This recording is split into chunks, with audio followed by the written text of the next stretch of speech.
Bonjour et bienvenue, voici notre tour d'horizon économique, géopolitique et boursier. Et nous sommes le jeudi 16 juin pour comprendre comment tourne la planète finance et lorsqu'elle tourne à la farce. C'est sur la bourse au quotidien et nulle part ailleurs. Et l'épisode du jour, c'est le Brexit, c'est de la dynamite, lol. Oui, parce que la chute des marchés depuis une dizaine de jours, on n'arrête pas de l'imputer à différents sondages qui montrent que le Brexit aurait de plus en plus d'avance sur le Remain.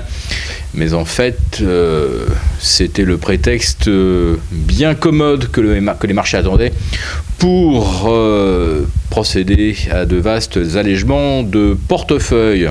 Parce que le problème qui se pose dans l'immédiat, c'est pas le Brexit, c'est que les banques centrales n'ont absolument plus les moyens de faire face au moindre vent contraire. Regardez ce matin la Banque centrale du Japon qui ne bouge pas les taux. Bon, alors là, aucune surprise, hein. Mais c'est le commentaire qui va avec, qui a, comme on dit, assis tout le monde.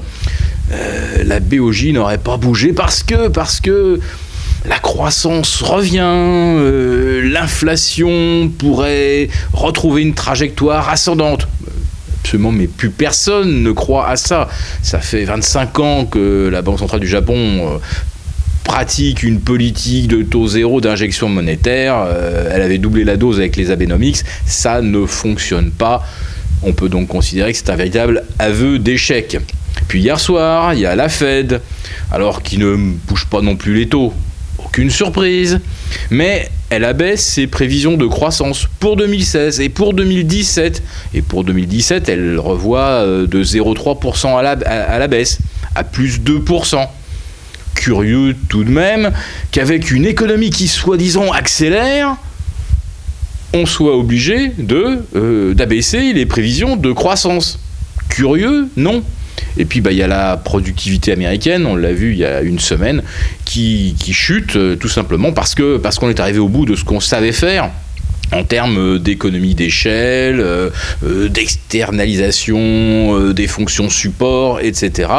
Donc il ne reste que les rachats de titres pour maquiller les bénéfices, les faire apparaître beaucoup plus consistants que ce qu'ils ne sont, parce que bien sûr, on va continuer d'essayer de distribuer 7,5%, les sacro-saints 7,5% de retour sur investissement, dans une économie qui ne produit pas plus de 2% de croissance. Alors entre 2 et 7, il y a 5, et les 5, ça sera de l'endettement supplémentaire. Naturellement, c'est quasi mécanique.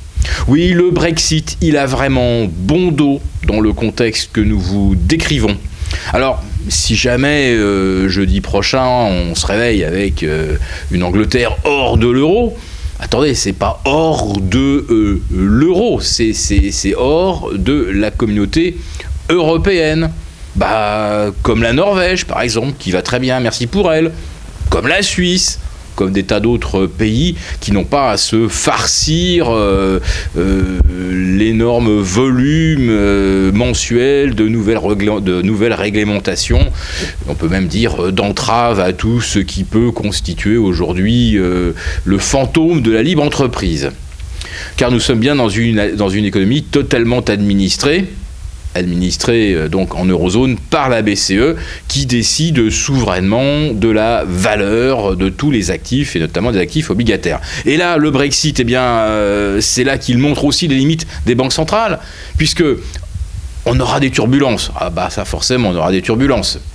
Mais quelle est la riposte de la BCE ? Imprimer encore plus d'argent. Passer par exemple le QE de 80 à 100 milliards par mois.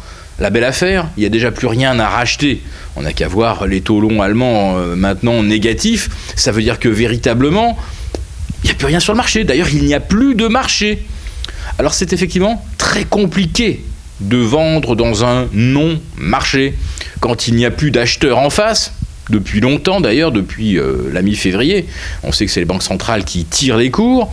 Et puis comme il n'y a plus de vendeurs à découvert parce qu'on les a flingués, massacrés, on les a laminés année après année, donc quand le marché chute, on ne peut même pas compter sur le vendeur à découvert pour venir au moins prendre ses bénéfices sur des positions qu'il avait ouvertes un peu plus haut. Donc aujourd'hui, si tout le monde veut sortir, il n'y a même pas d'issue de secours, on peut parler d'un vasistas et encore. Et ça, c'est une situation quasi unique et évidemment extrêmement angoissante. Et là encore, je le répète, le Brexit a bon dos. Parce que si on veut vendre aujourd'hui, il faut se poser la question de savoir comment on peut le faire. Et on a l'impression qu'on ne pourrait pas le faire. Et vous voyez comment le CAC 40 ou l'Eurostoxx sont perdus. Maintenant, allez, on est revenu à 4120 sur le CAC. On a perdu 8 à 9% comme ça en ligne droite, sans véritable volume, naturellement. On avait monté dans le vide, et ben on rechute également dans le vide. Mais si tout le monde veut sortir, réduire son risque, alors là, on risque d'assister à du jamais vu. Alors espérons tout de même qu'un prochain sondage nous donnera le Bremen un petit peu en tête, histoire de ramener le CAC 40 vers 4230. Mais si jamais le CAC ne revient pas sur 4230, si l'Eurostoxx ne parvient pas à rebondir au-delà des 2900, ben ça veut dire que là vraiment, le mouvement de baisse est vraiment parti et pour atteindre des proportions qui risquent de surprendre.